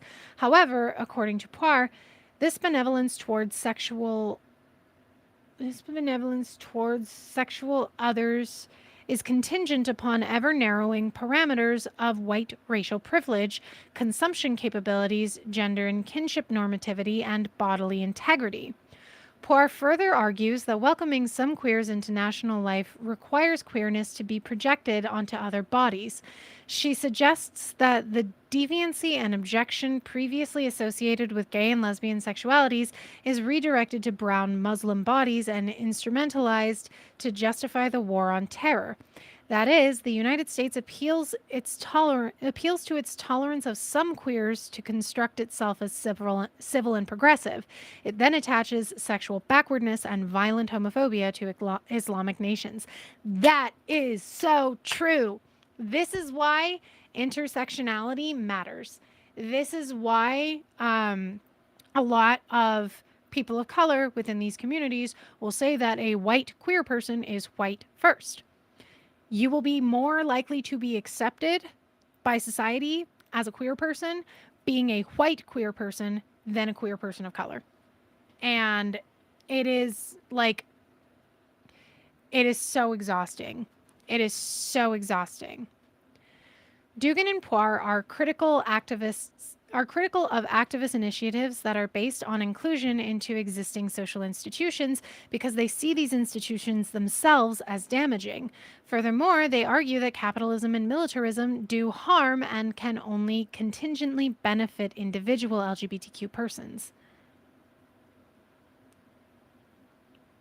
I'm glad you see my point. I'm glad I was able to make a point. Queer politics, transformative politics. Queer theorists like Dugan and Poir are critical of assimilationist politics, but neither offers tangible suggestions for what a socially just and queer inclusive world might look like. Other queer theorists, particularly queer of color theorists, are doing important work of imagining politics and society radically differently. Their scholarship gestures toward what a queerly transformed world might look like. Jose Esteban Munoz, I hope I'm pronouncing that correctly, hope-affirming work claims the future for queers Jose Esteban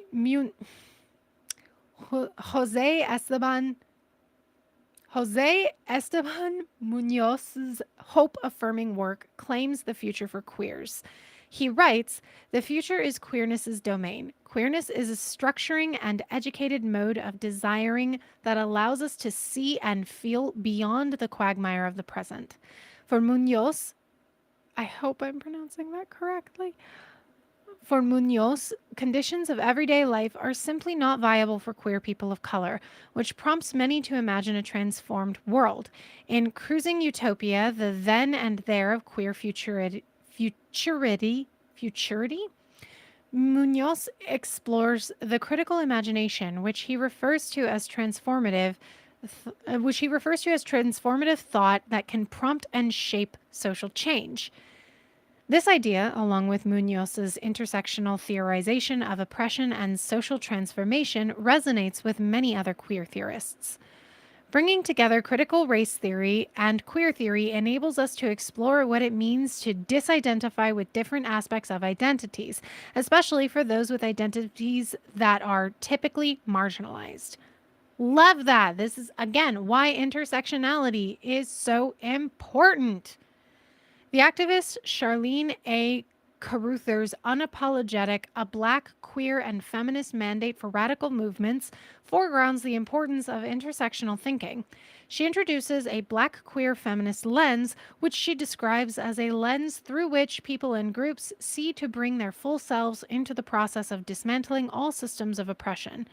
Whereas liberation, conservative, and even liberal lesbian and gay groups seek to diminish the importance of sexual and other differences, Carruthers suggests that bringing a Black queer feminist lens to political thought and praxis renounces the middle-class notion of the public sphere as a place where identity should be abandoned to maintain the myth of universality.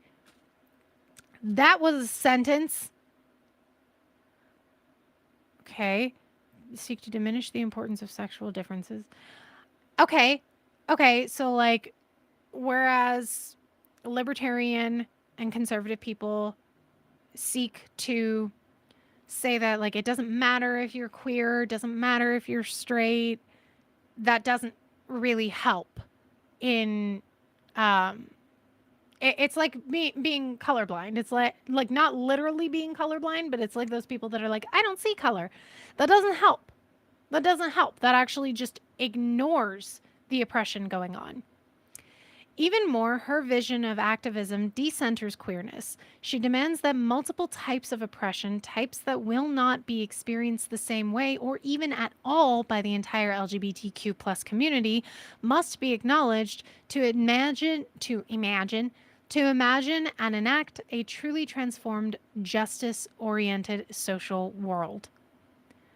And that's Charlene. Oh, she's so pretty.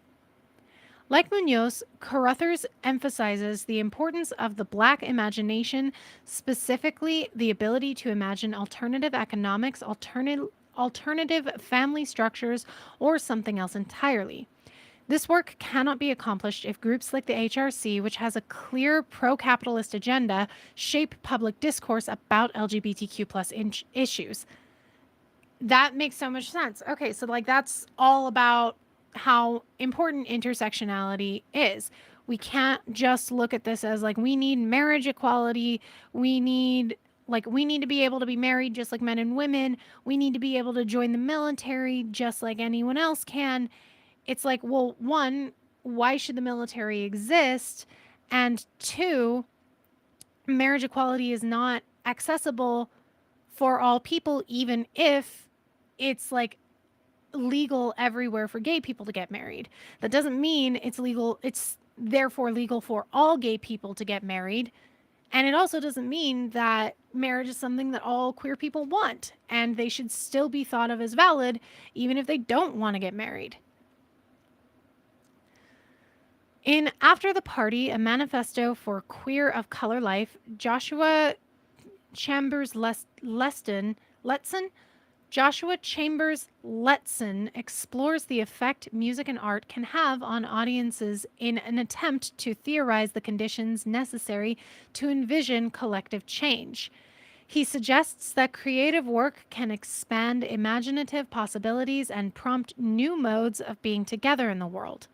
His project explores the ways minoritarian subjects mobilize performance to survive the present, improvise new worlds, and sustain new ways of being in the world.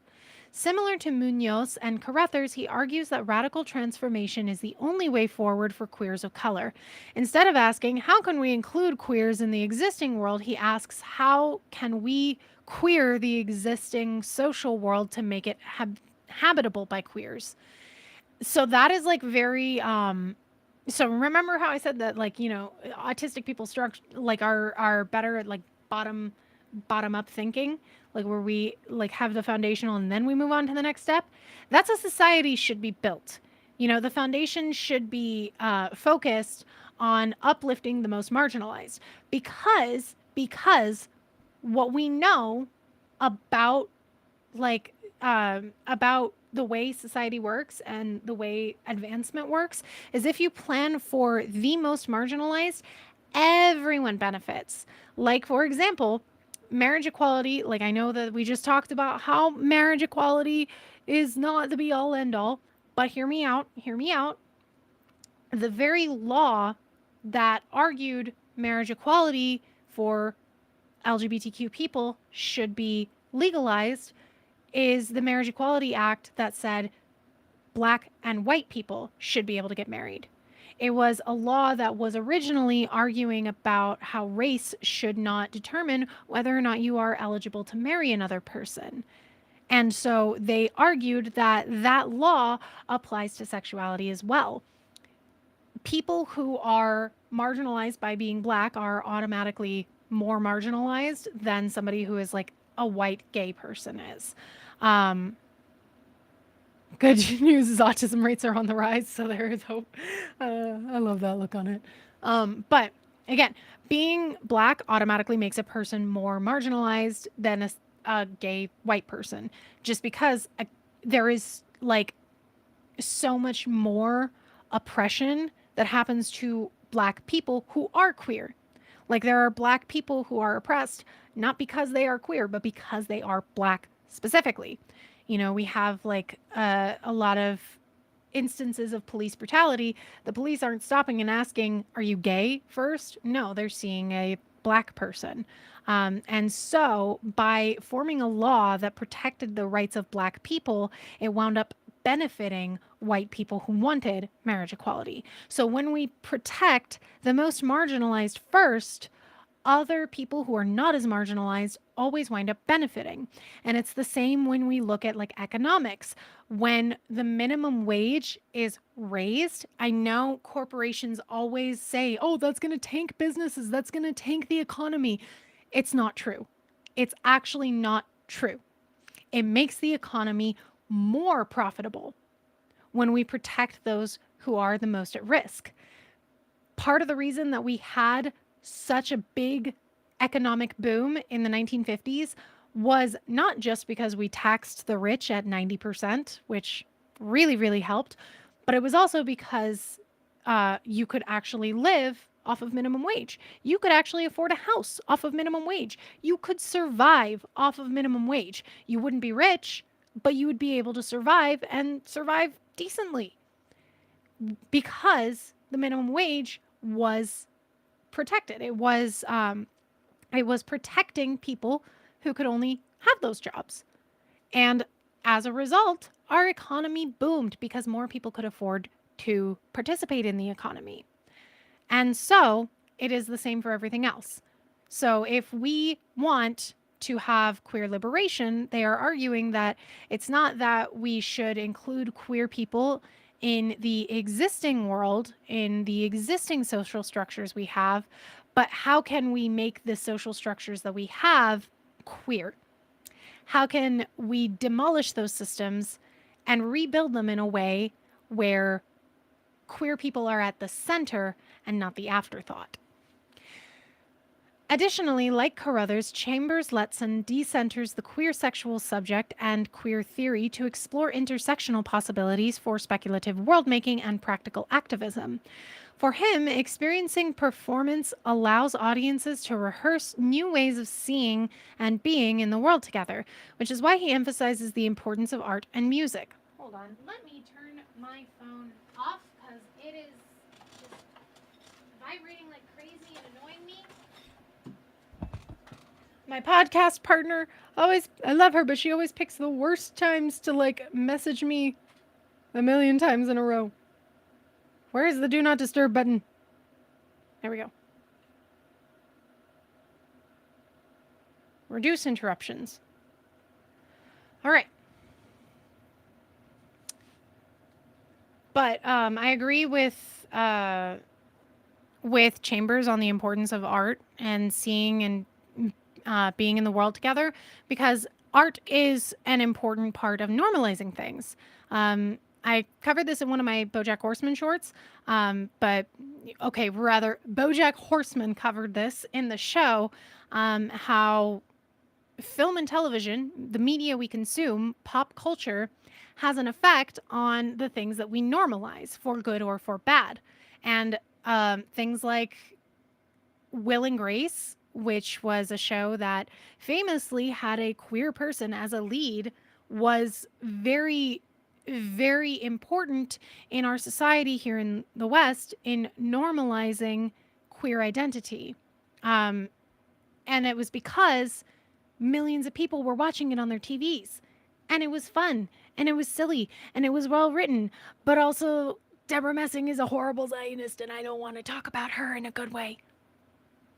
But still, that's the importance of normalizing things. This chapter maps the emergence... Conclusion. Oh, thank God, finally. This chapter maps the emergence of queer theory over time and across disciplines out of the lived experiences of diverse LGBTQ+ people. Both activism and theory are historically and geographically contingent, tethered to time, space, and the material body in its specificity. Queer theory is flexible enough to account for differences of race, class, gender, and nation, although it does not always do so. It does, however, have at its founding and through the twists and turns of its development, an investment in radical social change tethered to a belief that because gender, sexual, and other forms of social hierarchy are reproduced and regulated through discourse and social institutions, those institutions can and must be changed for the better. Okay, that was the reading for my homework. I'm only going to read you guys that one because that was extremely long and my voice is tired. So, we learned a lot. What are the differences between essentialist and constructionist theories of identity? So, essentialist theories of identity state that there is innate gender, there is an innate female and male identity, whereas constructionist theories of identity, I can go back up to it to reread that part. Hold on, you know what? I can. Is it like Control F? Constructionist. Queer theory can take a varied and understanding identity, can be understood as constructionist. Constructionists see identity as socio-cultural construct changes. In different okay, so constructionist gender theory state okay, so all right. I have a better understanding. So, the difference between essentialist and constructionist theories of identity is that essentialists believe that there is an innate kind of gender identity that has always been there and always will be because it is innate, because it is essential. Constructionist states that gender theory and gender identity can have variances depending on culture, time, and everything. It's like it's not innate, it is a sociocultural thing. Which perspective views identity as fixed or innate? That would be essentialist. And which perspective argues that identity is produced through social processes? That would be constructionist. What evidence does each perspective use to support its argument? Gender essentialist uses the gender binary, the idea of a gender binary, and specifically like male or female evidence to support its perspective, whereas constructionist takes a more worldwide look at gender and how it is performed in multiple different cultures and time periods. What do we mean when we talk about gender performativity and the implications of the constructionist turn? So, gender performativity is the idea that there are not behaviors that are innate to any gender. There is a certain gender performance that people put on, whether they identify as male or female or not. Gender is performative. It is something that you do rather than something that you are. What are the similarities and differences between transgender studies and queer studies? So both came out of LGBTQ activism and both came about around the same time in the 1990s. However, queer studies started off with looking at things in more of that gender binary, whereas transgender studies said like, hey, let's take sex binaries out of the conversation. Who are some of the key thinkers and activists that contributed to this movement? Munoz did, and oh my God, her name, Charlene A. Carruthers did, and also Dugan's work. What do we mean when we talk about intersectional analyses and how have they contributed to queer theory? So intersectional analyses are referring to the fact that people can hold more than one intersectional marginalized identity at the same time. You can have two things. You might not just be queer. Well, I mean, nobody is just queer. Like you could also be Black and queer, and that'll affect the way that your queerness is able to present in this world. That affects everything. Being like I don't think people understand, or white people understand enough how much race impacts the way you present in the world and the way you are allowed to present in the world. But we should know all about Munoz and Carruthers. because they are fucking fantastic in their work. Alrighty, so that was a lot. That was my homework reading, half of my homework reading for the week. I have to do the rest before tomorrow. My voice is tired, but I'm going to hop off this stream. Thank you guys so much for watching and being a part. Thank you for all of the questions and comments down below. I hope this was as educational for you guys as it was for me. I'm going to be doing more of these lives because I need accountability buddies to do my homework. You guys are my accountability buddies, holding me accountable to doing my homework. And also, these kinds of lives do count towards my watch hours for the channel, which does help me get one step closer to monetization. I am like 1/4 of the way to having the amount of hours that I need in order to be monetized on this YouTube channel, which means that I can actually, like, you know, afford to eat. That'd be nice. School is expensive. Tuition is expensive, especially since I don't qualify for like I don't qualify for assistance, for government assistance. I did not qualify for student aid this semester or possibly next semester. So I'm literally paying for my school, my MFA program, out of pocket, and that is very expensive. It takes up the majority of my income, which is very limited because I just got demonetized on Facebook, which was the highest earning for my social media. So every little watch, every little click, every little comment, every like, all of that really, really helps me in the algorithm. And you guys just coming back and participating really helps me.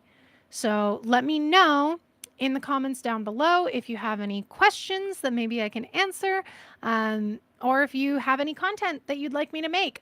I'm currently working on editing a video all about Marty Supreme and how that is just another story of another ambitious white man. And it is awful, and I hated it. And I really hope it doesn't win an Oscar. But I am always open to suggestions for future content. So thank you guys so much, and I'll see you next time. Bye.